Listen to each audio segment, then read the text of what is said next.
Good morning, everybody. I hope everybody's having a wonderful Wednesday. I just come to you to read the word of the Lord today. It's been a little bit. So I'm reading in towards the end of Joshua, and I read into Judges. And in Joshua, it's right before Moses died and Joshua took over and brought them into the land after they had been in the wilderness for 40 years. And God had brought them out there, and then God brought them into the new lands and let them take over the lands. And He gave the lands to them. They had to go in there and clean out the land from the people who were worshiping Baal and other gods. Baal and other gods. Baal was a fertility god that where they worshipped, and they did sexual rituals in the temple and sacrificed children. These gods were not just good people. They were not good. And our God is the God above all gods. He is the God of the universe, the creation of the world. He created all. And these were what these people decided to worship. And so God said, go out and get rid of all those people. Because sometimes you can't pull that which is evil out of people that don't want it pulled out of them. So he said that. And as Joshua stepped in, and after he done all the work, he said, this is what he said. He says, now fear the Lord and serve him with all faithfulness. Throw away the gods your ancestor worshipped beyond the Euphrates River and in Egypt, and serve the Lord. But if serving the Lord seems undesirable to you, then choose for yourself this day whom you will serve, whether the gods your ancestors served beyond the Euphrates or the gods of the Amorites in whose land you are living now. But as for me and my household, we will serve the Lord. So there were gods that they worshipped in Egypt before they left.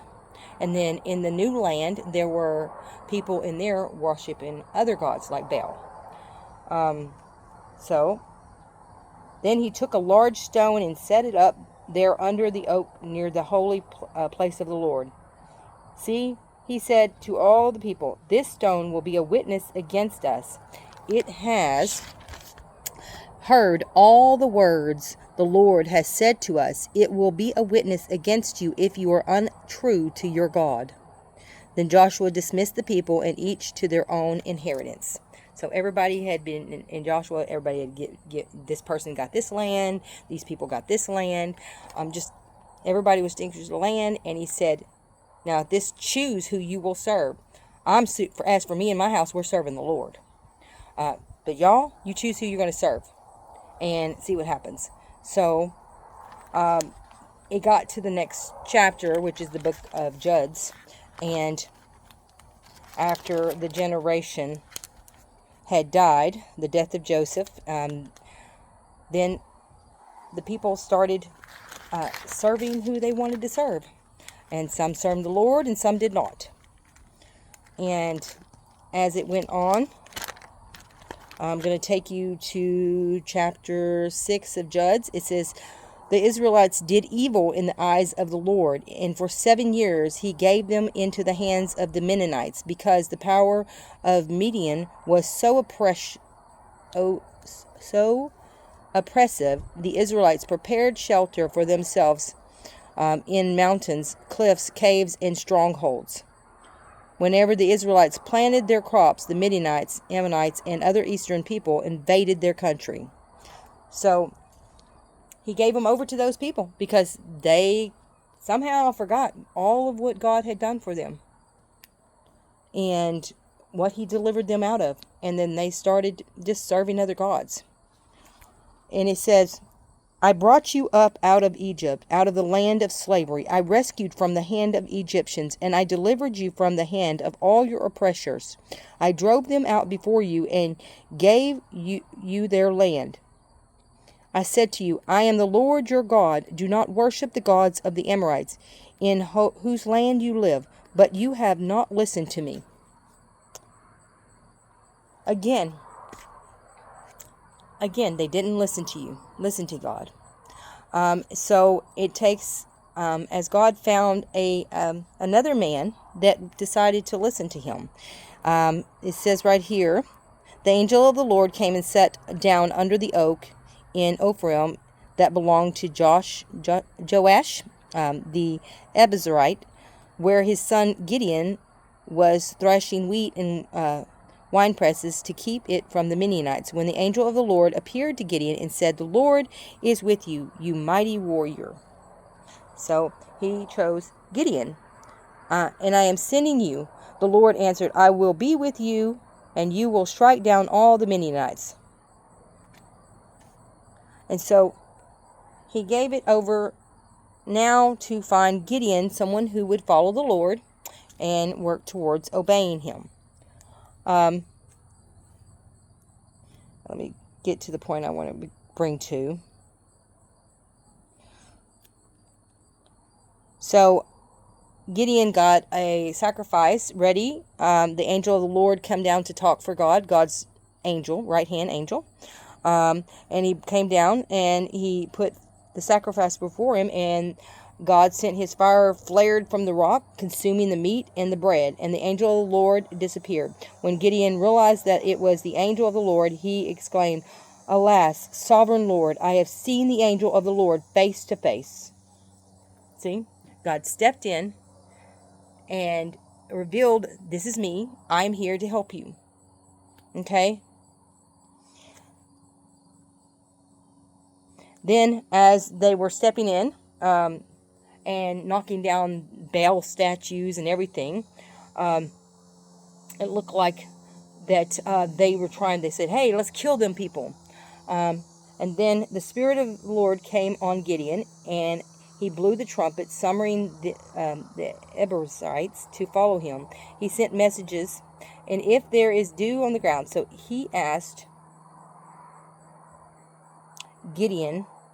God to prove that something to him.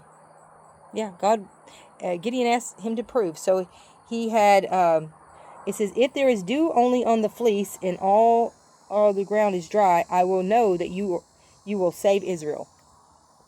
So he wanted God to prove that he was going to save Israel, because unless he showed him a sign, he didn't want to believe it. So God showed him. Let's see real quick. The fleece was dry and everything around it had dew. Then he asked him, do the opposite. So if the fleece was wet and everything around it was dry. And God did this.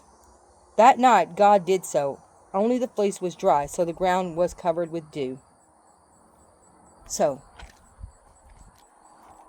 if you ask God to step in your life and show you this, that he is true, he is real, he is who he says he is, he will do that.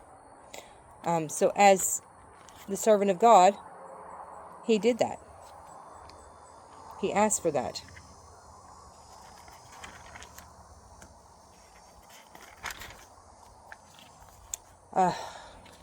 After all of that reading, the point is that God rescued them and rescued them and rescued them. There's many stories in the Bible where God brought people out of their misery, helped them, rescued them.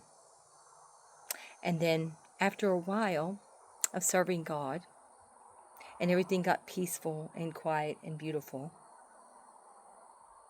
people seem to forget about what God has done for them. God's message today is, stop forgetting about what I have done for you, what I have brought you out of. You're stuck in the things that I did for you. You're at peace. Everything's great. Everything's wonderful. But you tend to seem to forget and start doing things your own way, worshiping your own gods.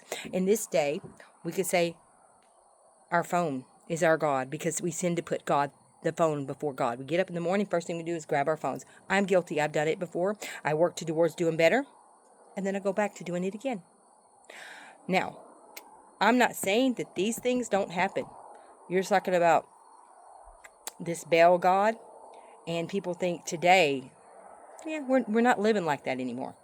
But I'm going to tell you that there is a small percentage in this world, even a small percentage is a large number, that still worship these gods like Baal. They still do these sacrifices, but they're in secret. You don't see them. They don't do it out in the open. They hide it. But slowly but surely, they're starting to show some of their stuff into today's world that we don't realize. And that stuff is being shown. You'll see it in music videos where one of the singers get on the stage and perform a sexual act on stage in front of the whole world. I'm not going to name. There have been 2 or 3 that I remember, or that I know of. One in my time and one in closer to this time, that have gotten on stage. 2 or 3 of them who have gotten on stage and did a sexual act on the stage in their music video.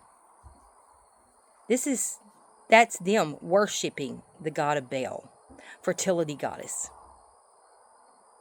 So you may not think this, but this is the truth. I'm going to step out on the truth. God says, you get stuck, I help you, I rescue you from your situation that you're going through in your life, and you get back to living life, and then you forget about me. There's going to come a day where that is no longer. The end times, when they come, that's it. It'll be done with. So you need to remember that I am forgiving God. I am a loving God. And I step in, and that's what he says. I'm a forgiving God. I am a loving God. I step in and I forgive and I forgive and I forgive. Like I asked you to forgive. But there's going to come a time where the end time has come, and there is no more coming back from the bad side. There's no more. You have to step into my love. Ask me into your heart as your Lord and Savior. I will be by your side. I will help you through it. But stop putting me to the side, he said. Stop putting me to the side and putting me last. Put me first. If you put me first, the rest of your day, the rest of things will go well. And when there is a struggle, because there is always going to be a struggle, because you're in a world where we fight not against flesh and blood, but against principalities, I'm going to be by your side to fight that war. Just like back in the day of Joshua and Moses, God was by their side. There was still war that happened, but he was there by their sides to fight it. But if you don't put him first, what happens is you end up fighting that war all by yourself. Fighting your fleshly war, fighting all the wars within you, without everything. So right now, it's time to take a stance and time to allow God to be by your side, to fight your wars for you. Stop doing it by yourself. Otherwise, he'll let you go over into your wars all by yourself. You want to fight by yourself? Just like your parents. Your parents say, I'm done. I've helped you, I've loved you, and you still keep doing these ways that you shouldn't do. Get out. Go do it all by yourself. If you can do it by yourself, do it by yourself. Love you. Don't forget, I love you. God bless you. Love is giving you the true message. Love is not setting aside and just saying, it's okay, do what you want to do. Love is giving you the truth. And then the truth, God's truth, will set you free. Have a good day. God bless you.